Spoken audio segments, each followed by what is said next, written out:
Good morning, or depending on when you're watching this, good afternoon, good evening, or good night. My name's Ross, and as always told, out of Voice of Radio. So today we need to take a look at what is going on with some very cool Pokemon stuff. And look, we are full on in spooky season right now. We are days away from Halloween. I'm feeling a bit spooky. I'm willing to bet many of you are feeling a little bit spooky.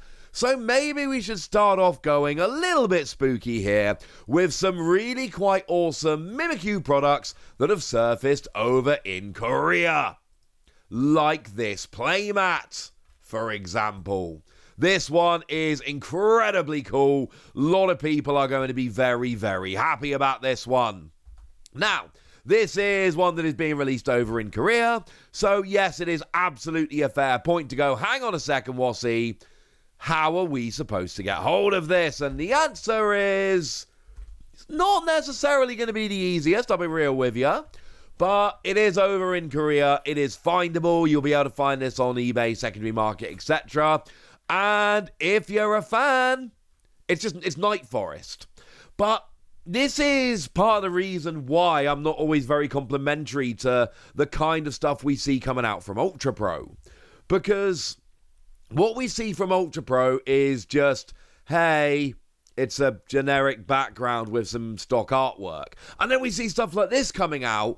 And firstly, love the artwork. And secondly, it's really evoking spooky season and coming out during spooky season. And I think that is wonderful. It's releasing, well, by the time you watch this, it should have just come out. And it's coming in at 20,000 Korean won, which comes in at $14. Not bad for a playmat, ladies and gentlemen. Not bad at all. Why has the promo image got them playing a Mega Lucario deck? Not 100% sure, honestly. They've even gone for Lucario sleeves, which I'm loving the dedication here. But there's also a part of me that's looking at this going, well, hang on a second. Could you not find a more appropriate deck? I don't know. Maybe the answer's no. But don't worry. If you're looking at this thinking, Wassy, I'm down with a playmat, but I wouldn't mind having some other products to go with it. Well, how about a lovely Night Forest deck box? How about that? Because we got one of those coming in here as well. And same kind of artwork. It's got Mimikyu. It's got Mimikyu on the side as well, for what it's worth. And it comes with a couple little dividers we can see. And frankly, it's another product which is just kind of awesome. I love what they're doing with this stuff. I think it's fantastic. I'm a big fan. So, yeah. Bring it on, frankly, ladies and gentlemen. Bring it on. Now, this one, what we've got is it's coming in at 5,000 Korean won. So pretty much a quarter of what we saw a second ago, which means we're talking about $3.50. Pretty much dead on $3.50. It's awesome. Big fan of this. Again, if you're a fan of Mimikyu, even if you're just a fan of spooky season generally, this should be the kind of thing you look at and go, hang on a second, we've got something going on. But look, maybe you look at a deck box, maybe you look at the playmat and you go, Wassy, that's all well and good. But mate, where am I going to put my damage counters? Well, they've gone and thought of that as well. Because we've got one more thing coming on here. It's a Night Forest damage counter case. And it is exactly what you would expect. It's a little tin. You put damage counters in. You move on with your life. This one also coming in at 5,001. So you're talking about $3.50. And this is just generally kind of cool. We don't get many damage counter cases released in US, Europe, etc. And I think part of the reason for that is just that we don't have damage counters very much. We use dice and stuff. But look, get on it, ladies and gentlemen. This stuff is cool. So there's your Night Forest products that are releasing over in Korea. What else is going on? Well, very, very small story here.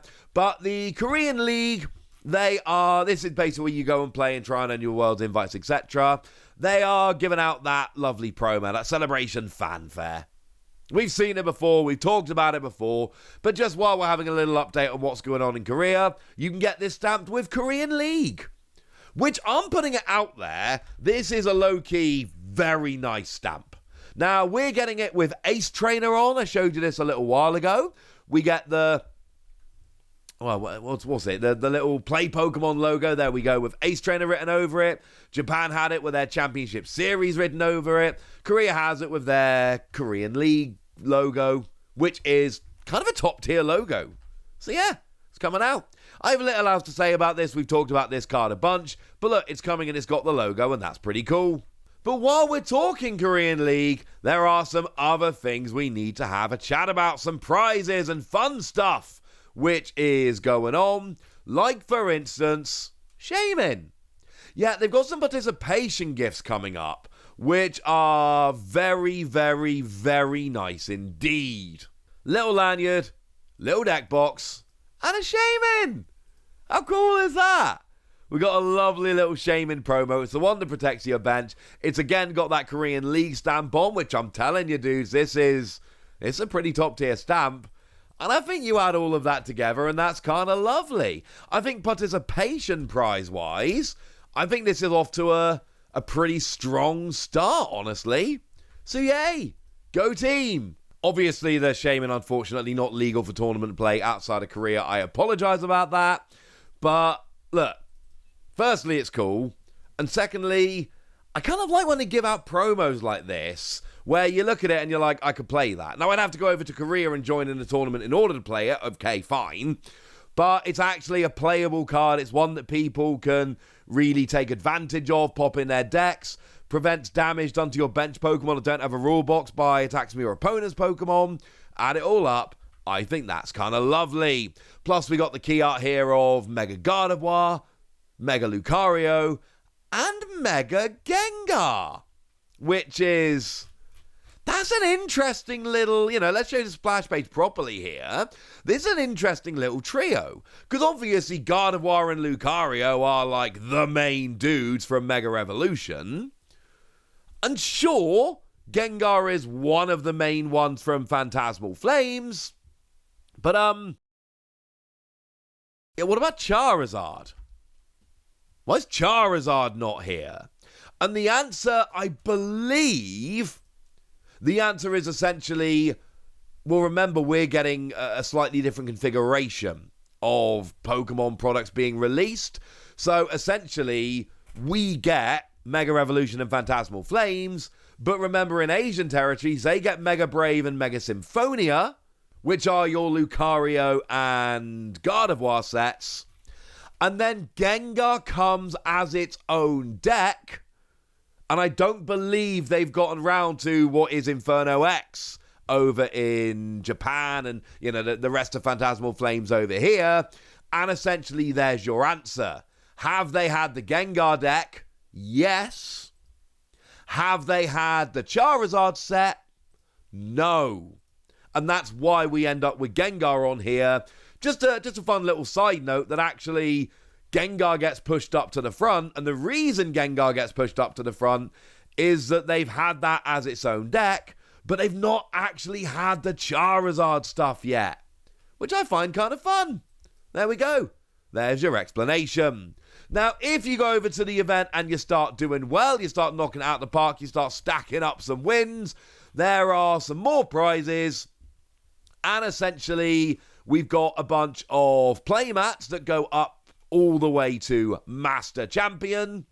We've got those promo cards that you can see on the screen here as well, which, again, they're promo cards we've seen a bunch in the past. We don't need to spend a lot of time talking about these. But then we've got some other prizes on offer, which are essentially deck box, binder, and then the big plastic lunchbox storage box thing, which they've done over in Asian territories a bunch. We don't tend to get them over here, but they've done them in Asian territories a bunch of times, and they are amongst the coolest things around. I am a huge fan of these. I wish we got more of them, frankly. We don't. I'm a little bit sad about that, but... these pop up every so often over in Asian territories. They just kind of appear. And my advice is, when you see these, pick them up. They don't always come around that often. Obviously, this is a prize for a Korean tournament, so just casually going and picking it up might not be the easiest thing out there. But I'm just warning you, they don't come around that much. They've come around here. Maybe get in on it if you get the opportunity. So there we go. Bunch of cool stuff going on over in Korea. You're now up to date, though. So now it's over to you guys. What about this makes you jealous? Is there anything here that you're going to be looking to go and pick up? Let me know what you're fancying in the comment section. Go nuts! Be nice. And then make sure you like this video, subscribe to this channel, follow me on Twitter at TheWasi. That's where we talk about Pokemon and a whole bunch of other card games. And please do consider checking out patreon.com/PTCGradio, where you can support the channel, get some bonus podcasts and all kinds of fun things. And get shout-outs on the channel, like the lovely Quentin Journeau, who's been a supporter of ours for a long time now and seems to be a very lovely person. So shout out to them for the support and the loveliness. But by far the most important thing, as always, look after yourselves till next time, would ya? Thank you very much for watching. My name's Ross, and you've been watching PTCG Radio.